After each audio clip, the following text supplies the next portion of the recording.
Hello friends. Today we're going to learn about the present continuous tense in English. Present continuous tense কিভাবে কাজ করে তা সহজে বোঝাবো আজকের এই ক্লাসে. So, let's begin.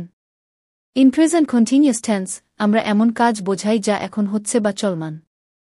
For example, I am eating, he is reading, they are playing. এই tense subject এর পরে am, is, or এবং verb এর সাথে ing যোগ করতে হয় কে. Now, let's see how it works in real life. Present continuous tense সাধারণত এমন কাজের জন্য ব্যবহৃত হয় যা এখনই হচ্ছে.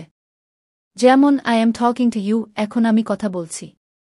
আবার you are learning English, এখন তুমি ইংরেজি শিখছো গো. Let's look at some more examples. She is singing অর্থাৎ সে এখন গান গাইছে. আরেকটা উদাহরণ দেখি, they are watching a movie মানে তারা এখন একটা মুভি দেখছে. Present continuous tense সবসময় এই ধরনের ongoing কাজ বোঝায় গো. Okay, friends, now let's practice. আমি বলবো বাংলা অর্থ, তোমরা সেটা ইংরেজিতে বলার চেষ্টা করো. Ready?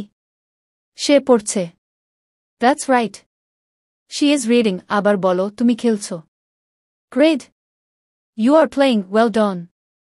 So, that's the present continuous tense. খুব সহজ, তাই না?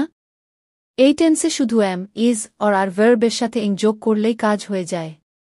Keep practicing and soon you'll get better at English. Thank you for watching. Subscribe for more English lessons. See you in the next video.